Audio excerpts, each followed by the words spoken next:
Okay, so this is Capes issue 4. I've now seen solicitations that seem to suggest that this is not a miniseries. This is going on a little bit further. So this is a 8, 12 issue, don't know. But I'm still not certain. It's okay. I just don't know if I'm enjoying it that much. Anyway, we start off with 1987, where they're fighting Chrono Dial, or whatever he's called. Omni-Man showed up. This was before he killed all of the people. Sure, that's the one costume for Omni-Man. He's in his Vitrum light thing or whatever he is. Not when he's cape. Sure, he should be caped. Anyway, turns out that the guy that uh, destroyed his bands and got thrown through time. That's what all happened. And he's interviewing him back going on. Kid Thor, and the Boxer Lass have started living together in the apartment. Bolt loses his cape and asks for help and kind of gets a little bit of a delivery.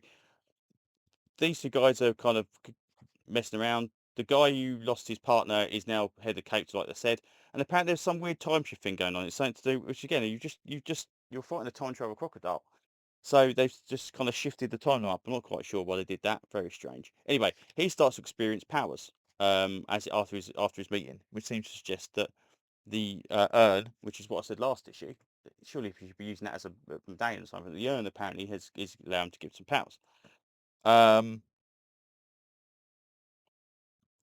yeah. Anyway, Bolt gets requested to go out and find out this guy that's broken out of this place.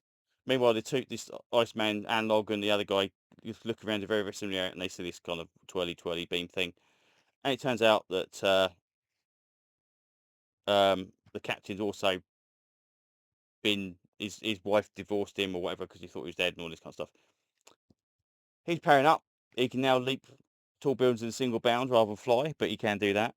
Meanwhile, Kid Thor's a bit annoyed that he can't do anything. He's got to go and help Bolt because he's worried about him. And Bolt's not having a great time fighting this guy called Bolt anyway. But it's really weird because we're getting snippets of the fight. We're just kind of like seeing little bits. Meanwhile, Iceman Analog discovers that little twirly thing is Chrono Dial's returning to Earth from his in the same situation that the other chap did. So he's now in this time. He's jumped from 1987. Meanwhile, Bolt wins the fight for him. Again, we miss all this. We just see kind of the end of the fight. And as he's looking up, he says, "Oh, you better send somebody else out because now Chronodial's grown to be massive, and he's kind of standing over this thing." So yeah, it's nothing. There's nothing wrong with it. I just don't know. It just seems to be section. It doesn't. It's really strange. The entire thing. It's like an A plot, B plot. It's like A plot, B plot, C plot, D plot, and they only have like 2 or 3 pages each one, and it just seems to be really strange. So yeah, hopefully they'll all tie together as we go. But we'll keep it up for a little while longer and see what happens. But yeah, artwork's nice enough. Yeah, and obviously next issue we are having another crack at Chronodile, and presumably our friend here is going to obviously get some powers from the urn, and that's going to help him out a little bit. But yeah, but all in all, no, it's not a terrible book.